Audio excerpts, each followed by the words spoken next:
तो अब हम बात करेंगे डिसीज से कौन कौन से क्वेश्चन आए थे। टोटल हमने देखा पिछले में कि हमने हेल्थ कवर कर लिया भाई, हेल्थ के कौन कौन से 12 क्वेश्चन आए थे उसको देख लिया है। अब हम बात करेंगे डिसीज के 13 क्वेश्चन आए थे साइंस एंड टेक्नोलॉजी में प्रीवियस ईयर में, उसकी बात करते हैं। सो डिसीज से टोटल 13 क्वेश्चन आए थे। और health and disease important topic होता है यार, बहुत ज़्यादा न्यूज़ में रहता है। तो कोई भी चीज़ें जो कि न्यूज़ में रहती है, जो कि प्रीवियस ईयर में उस प्रकार के क्वेश्चन पूछे जा चुके हैं, तो उस पर हमको स्पेशल ध्यान देना है। ओके, सो क्वेश्चन 25 है, consider the following statement. Question जो 2021 में आया था, adenovirus have single stranded DNA genome whereas retrovirus have double stranded DNA genome। क्या ये फर्स्ट स्टेटमेंट सही है भाई? गलत स्टेटमेंट है, बिकॉज जो हमारे पास एडिनोवायरस होता है वो डबल स्ट्रैंडेड डीएनए होता है उसके पास, ठीक है। एंड हमारे पास जो रेट्रोवायरस होता है उसके पास सिंगल स्ट्रैंडेड आरएनए होता है। So this is incorrect. Adenovirus have double stranded DNA and retrovirus have single stranded RNA. Common cold is sometimes caused by adenovirus whereas AIDS is caused by retrovirus। बिल्कुल सही बात है। Common cold जो है वो adenovirus के द्वारा किया जाता है, एड्स जो है वो रेट्रोवायरस के द्वारा किया जाता है। इसीलिए एड्स के अंदर हमारे पास सिंगल स्ट्रैंडेड आरएनए पाया जाता है। एंड कॉमन कोल्ड जो रेट्रोवायरस, फिर से याद रहेगा बोल के लिख दे रहा हूँ भाई, एडिनोवायरस में हमारे पास डी आ रहा है तो डी में हमारे पास डबल स्ट्रैंडेड डीएनए, डी 2 बार आएगा ना यहाँ पे डी, ठीक है। एंड रेट्रो में आर आ रहा है तो इसीलिए आर आ रहा है तो इसीलिए आरएनए, ठीक है। So second statement is correct यार। तो हमसे करेक्ट पूछा गया है, करेक्ट हो जाएगा B2 ओनली। तो इस प्रकार की छोटी छोटी ट्रिक्स हैं वो एग्जाम में बहुत ज़्यादा काम आती है। तो प्रीवियस से बनाया हो तो आपको समझ आएगा भाई यूपीएससी किस डेप्थ पे पूछती है, किस तरीके से पूछती है। With reference to the recent development regarding recombinant vector vaccine, है ना, हमको न्यूज़ में देखने को मिला था रिकॉम्बिनेंट वेक्टर वैक्सीन, है ना, कोविड-19 के रेफरेंस में 2021 से ये क्वेश्चन पूछा था। रिकॉम्बिनेंट वेक्टर वैक्सीन के बारे में बताना है। Genetic engineering is applied in the development of this vaccine. बिल्कुल सही बात है यार, जेनेटिक इंजीनियरिंग का इस्तेमाल किया गया है। So this statement is correct, है ना। जेनेटिक इंजीनियरिंग मतलब यहाँ पे gene cloning and gene transfer किया जाता है भाई।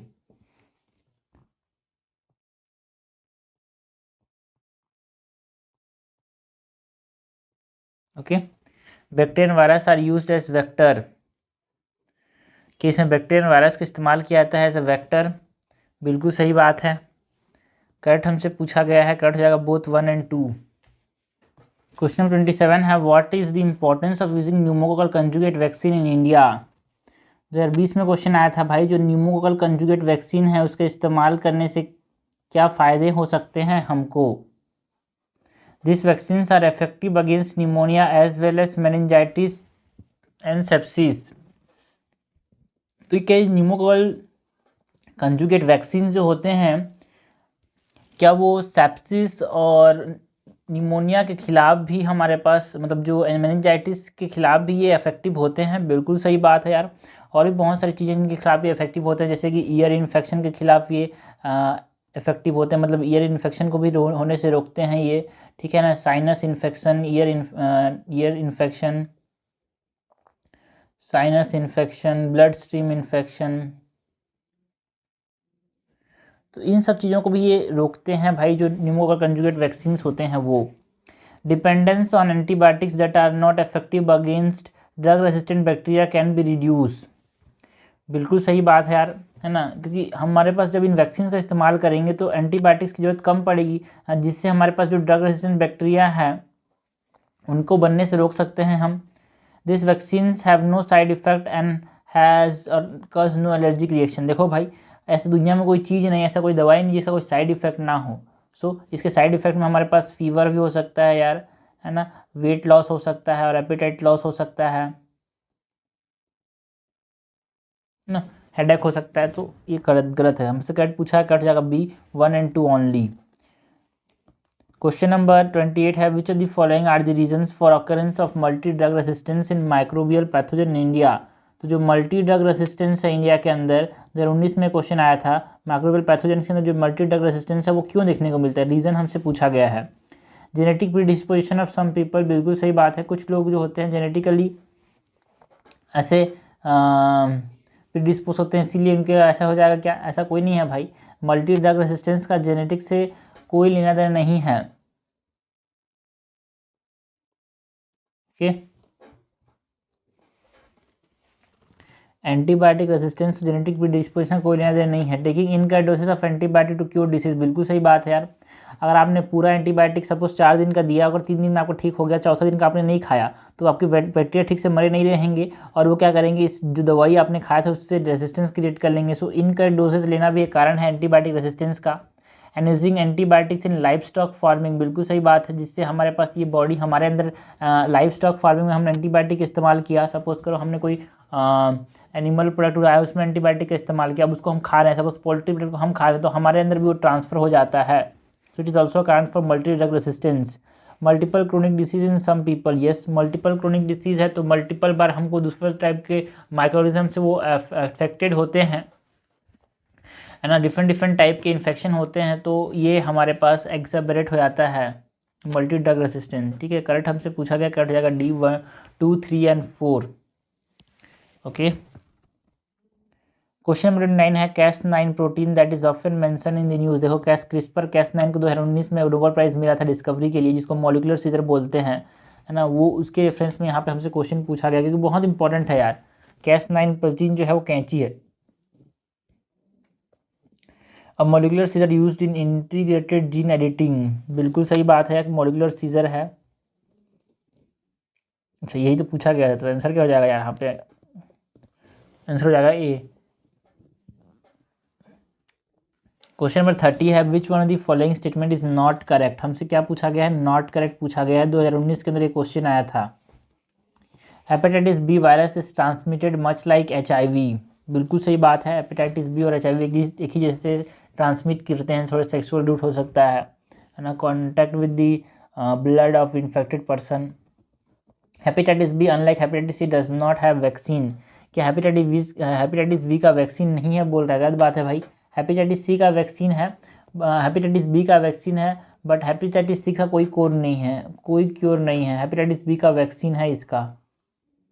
सो उल्टा बोल रहा है, दिस इज इनकरेक्ट, हमसे इनकरेक्ट तो पूछा है। Globally the number of people affected with hepatitis B and C virus are several times more than with affected HIV, बिल्कुल सही बात है, हेपेटाइटिस बी से ज़्यादा लोग ग्रसित हैं एज कम्पेयर टू HIV यार। And some of those infected with hepatitis B and C virus do not show the symptoms for many years, जिसको हम क्या बोलते हैं, एक तरह से latent phase बोलते हैं। क्वेश्चन नंबर 31 है कंसिडर द फॉलोइंग, 2018 में ये क्वेश्चन आया था यार। द फॉलोइंग और विच of the above spread plant disease, ठीक है, इनमें से क्या चीज़ें प्लांट डिसीज का इफेक्ट स्प्रेड कर सकती है। तो बर्ड्स स्प्रेड करते हैं, dust blowing can spread the plant disease, rain से भी फैल सकता है, विंड से भी फैल सकता है, ठीक है, तो ये सब चीज़ों से हमारे पास प्लांट डिसीज फैल सकता है। क्वेश्चन नंबर 32 है consider the following pair, question 2017 के अंदर आया था। कॉमनली यूज्ड और कंज्यूम केमिकल्स की बात की जा रही है, एंड उसके साथ हमको मैच करना है कंट्रोवर्शियल और likely to be found in them. तो लिपस्टिक के अंदर क्या हमारे पास लेड पाया जाता है, बिल्कुल सही बात है। सो इससे क्या हो सकता है, लेड पॉइजनिंग भी हो सकता है ना। शैम्पूज के अंदर लेड पाया जाता है। सॉफ्ट ड्रिंक के अंदर क्या ब्रोमिनेटेड वेजिटेबल ऑयल्स देखने को मिलते हैं, बिल्कुल सही बात है, सिट्रस फ्लेवर डालने के लिए। एंड चाइनीज़ फास्ट फूड में मोनोसोडियम ग्लूटामेट देखने को मिलता है, बिल्कुल सही बात है। What is monosodium glutamate, Ajinomoto जिसको हम बोलते हैं, ठीक है ना। ये क्या कर सकता है, transmit message from one nerve cell to another as a neurotransmitter, इसको हम क्या बोलते हैं, है ना, जो अजीनोमोटो है या फिर जो मोनोसोडियम ग्लूटामेट है, इसको माना जाता है ना। और ये क्या करता है, ये हमारे पास न्यूरो एक्साइटेटरी क्वालिटीज़ हैं इसके पास।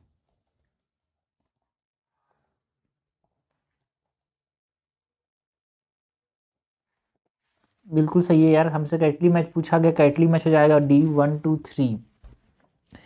क्वेश्चन में 33 है which of the following is correct. Virus can infect, ठीक है, हमसे करेक्ट पूछा 2016 में। वायरस क्या फंजाई को इन्फेक्ट कर सकता है, बैक्टीरिया को इन्फेक्ट कर सकता है, प्लांट को इन्फेक्ट करता है, यस, इन तीनों को तो ये इन्फेक्ट कर सकता है।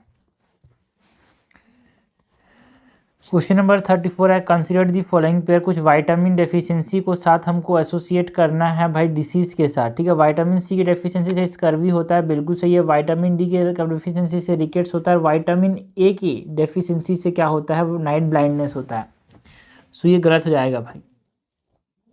ओके, विटामिन ई की डेफिशिएंसी से फर्टिलिटी कम हो जाती है, विटामिन ई की डेफिशिएंसी से फर्टिलिटी कम हो जाती है। ओके, विटामिन ए की डेफिशिएंसी से नाइट ब्लाइंडनेस, अगर B1 की पूछा तो आपको बोलना पड़ेगा बेरी बेरी होता है। B2 की डेफिशिएंसी से छोड़ो नहीं पूछा जाता, B3 में पूछा जाता है भाई, B3 की डेफिशिएंसी क्या होता है, पेलेग्रा होता है ना। विटामिन B3 की डेफिशिएंसी से क्या होता है, पेलेग्रा, छोटे छोटे हाथ और लिम्स छोटे छोटे हो जाते हैं, ठीक है। विटामिन के की डेफिशिएंसी से क्या होता है, विटामिन के की डेफिशिएंसी से ब्लड की क्लॉटिंग नहीं होती यार।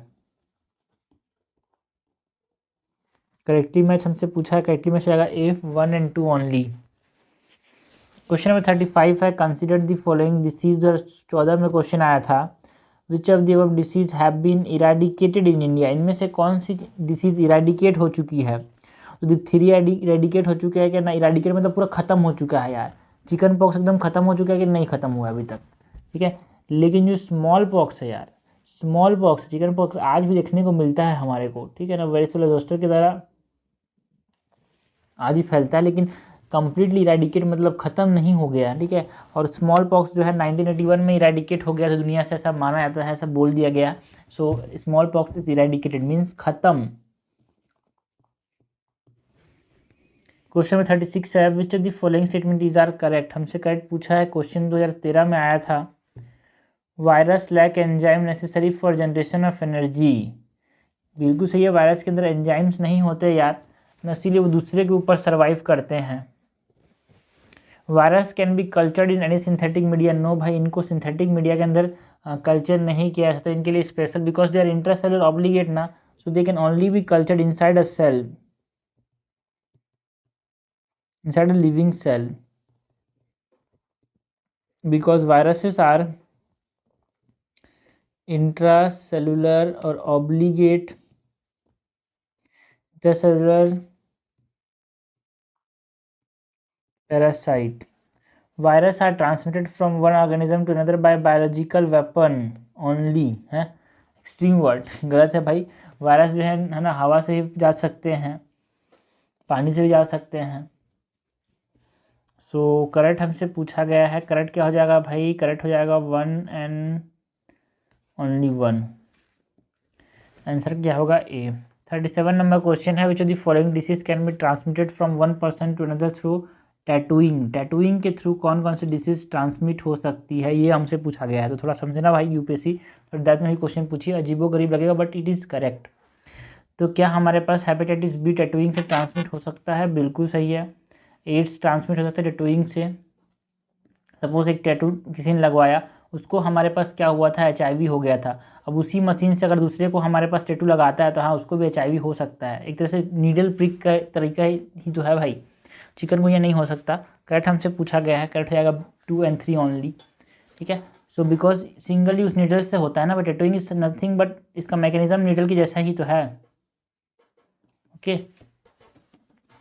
TB भी हो सकता है, सरफेस डिसीज नहीं है ना यार, ठीक है। सो ठीक है, तो ये सब चीज़ हमारे पास हो गया। डिसीज से क्वेश्चन आए थे, हमने देख लिया ना, हेल्थ से देख लिया। तो इसके बाद हम बात करेंगे अबाउट बायोटेक्नोलॉजी या फिर इन्फॉर्मेशन एंड कम्युनिकेशन टेक्नोलॉजी से कौन कौन से क्वेश्चन आए थे।